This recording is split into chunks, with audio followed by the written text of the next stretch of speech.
Hi friends, जय श्री कृष्णा, राधे राधे, बम बोले, जय माँ दुर्गा। एक बार फिर से हम लोग मिल रहे हैं अगेन एक टाइमलेस रीडिंग के साथ। इसमें आपको चूज करनी है या तो पाइल 1 या पाइल 2, पर ये रीडिंग इस बारे में है। यस, मैंने नहीं बताया।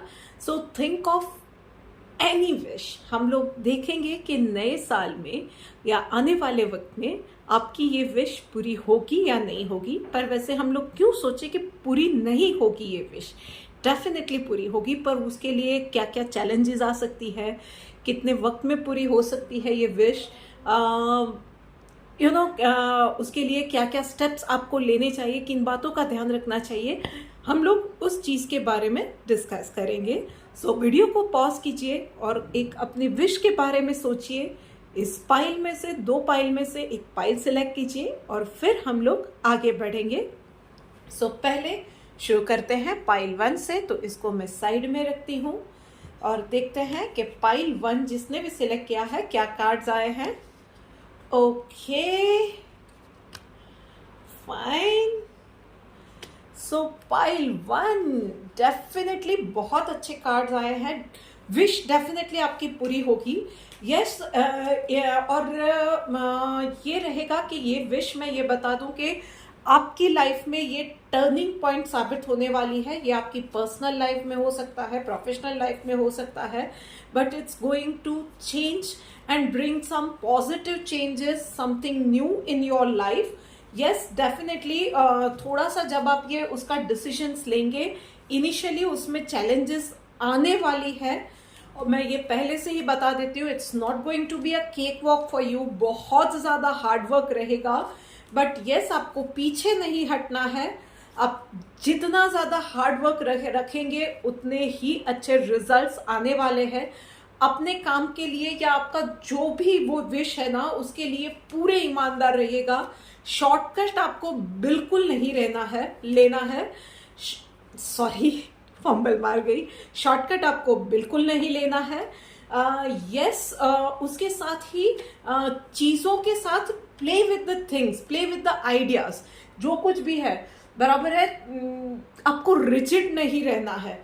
फॉर एग्जाम्पल, किसी ने अपने रिलेशनशिप को नेक्स्ट लेवल पे ले जाना है और लड़की के घर वाले नहीं मान रहे हैं, तो उनको मनाने के लिए वही कन्वेंशनल चीज़ें क्यों करनी? कुछ think out of the box and कुछ नया करो, कुछ नए तरीके से। भले ही कितना ही बचकाना लगे, कितना ही वो आइडिया ये लगे कि ये क्या है, ऐसा कौन करता है, कितना ही पागलपन लगे, पर जस्ट ट्राई इट। बराबर है, ईमानदारी से करो और डेफिनेटली आपको उसमें सक्सेस मिलेगी। अपने बिजनेस के लिए भी है तो कुछ ना कुछ क्रिएटिव लेके आओ, कुछ नया लेके आओ, आउट ऑफ द बॉक्स लेके आओ। उसकी प्रेजेंटेशन पे ही नहीं, उसके एग्जीक्यूशन में, even how the product is, इन सारी चीज़ों पे ध्यान रखना और डेफिनेटली आपको सफलता ज़रूर मिलेगी। कब तक में मिलेगी? तो आप डिसीजन लोगे उसके बाद 8 से 9 महीने, डेफिनेटली आप 8 से 9 महीने डेफिनेटली लगेंगे रिजल्ट दिखना शुरू होने में। पर जैसे कि मैंने कहा कि जैसा आप एफर्ट्स लगाओगे, इनिशियली आपको कुछ वक्त के लिए मेहनत बहुत ज़्यादा रहेगी, पर उसके रिजल्ट्स भी उतने ही स्वीटर होने वाले हैं। Good luck. चलिए अब बात करते हैं पाइल 2 जिसने भी सेलेक्ट किया है उन लोगों के लिए क्या मैसेज है। देखते हैं कि क्या कार्ड्स आए हैं। ओके,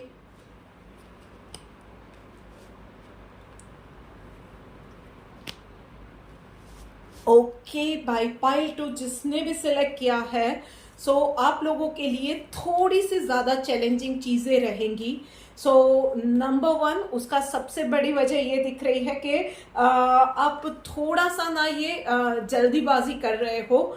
मे बी उसका पेपर वर्क है या उसके प्रोज एंड कॉन्स है या उसके ऊपर डिस्कशन करनी है, सारे एस्पेक्ट्स के बारे में सोचना है। आपने चीज़ें पूरी तरीके से उसका वो जो बोलते हैं ना कि बैकग्राउंड बनाना है, उसका पूरा पेपर वर्क करना है या ग्राउंड वर्क करना है। आपने वो चीज़ें की ही नहीं है, और ऑलरेडी शायद आप में से कुछ लोगों ने ना फर्स्ट स्टेप ले लिया है जल्दीबाजी में। अब जो है कि मेस क्रिएट हुआ है, और नाउ ये हो गया है कि ना आप आगे जा सकते हो ना ही पीछे जा सकते हो, और इस मेस में आप मेंटली बहुत ज़्यादा अपसेट भी हो गए हो। सो यस, एक जिसने भी ऑलरेडी ये फर्स्ट स्टेप ले लिया है, और जिसने भी ये फर्स्ट स्टेप लिया नहीं है और अभी तक वो जिसने पाइल 2 सेलेक्ट किया है, आपकी जो कोई भी विश है ना, आई वुड सजेस्ट कि ईदर इट इज पर्सनल और professional, be ready for the challenges. आपके लिए रास्ता बिल्कुल आसान नहीं रहने वाला है, चैलेंजेस आएंगी, डेफिनेटली आएंगी, और कुछ अजीबो गरीब तरह की चैलेंजेस आ जाएंगी आपके लिए।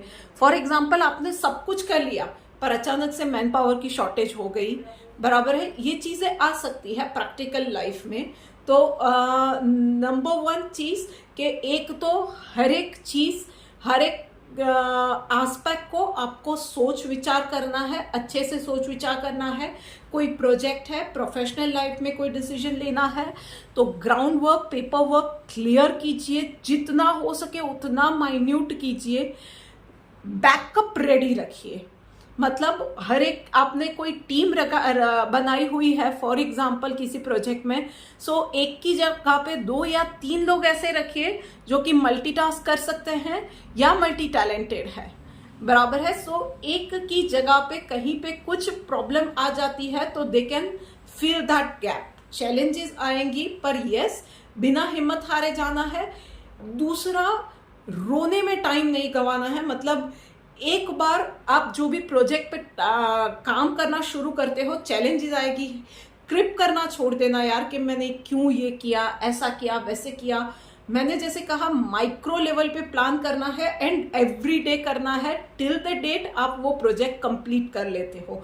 एवरी डे उसमें से देखना है, हाँ कुछ चीज़ें शायद अधूरी रह जाए तो उस पर अफसोस नहीं करना है, उसके रास्ते ढूंढने हैं। दूसरे दिन दुगनी मेहनत करनी है, और वो जो गैप बना हुआ है कि अगले दिन का जो काम कंप्लीट नहीं हुआ था और आज का काम, वो आपको फिल करने का ट्राई करना है। और किसी भी हालत में, मतलब किसी भी हालत में आप अपना आपा नहीं खोएंगे। आई वुड सजेस्ट कि मेडिटेट अब से रेगुलरली कीजिए। कोई भी सिचुएशन में आपको सेल्फ मोटिवेटेड रहना पड़ेगा, और यस, उसके साथ ही हर बार तो ये प्रैक्टिकली पॉसिबल नहीं है ना। देखिए, मैं भी समझती हूँ कि कभी कभी हम लोग भी थक जाते हैं, हिम्मत हार जाते हैं, तो सेल्फ मोटिवेशन हर बार नहीं हो सकता है। तो यस, अपने ऐसे कुछ लोग होते हैं, फैमिली होती है, हमारे गुरु होते हैं, मेंटर्स होते हैं, उनसे भी रेगुलरली आप मिलते रहिए। ऐसे लोग ना हम लोगों के लिए फ्यूल का काम करते हैं। जब भी हम लोग थोड़े से भी थके हारे होते हैं ना, उन लोगों से सिर्फ बात भी कर लेना, हम लोग रिचार्ज हो जाते हैं। यस, हार्ड वर्क आप लोगों के लिए अच्छी चीज़ ये है कि hard work will pay definitely. आप लोगों के लिए कुछ 11-12 महीनों की, मतलब 11 महीने से 1 साल तक की ये चैलेंजेस दिख रही है। मतलब कि इनिशियल स्टेज में चैलेंजेस बहुत ज़्यादा रहेंगी। इवन पर्सनल लाइफ में आप कोई डिसीजन ले रहे हैं ना, तो इनिशियली ये सारी चैलेंजेस बहुत ज़्यादा रहने वाली है, बट अल्टीमेटली एक वक्त आएगा कि आपको you will master that thing कि आपको किस तरह से सारी चीज़ें हैंडल करनी है।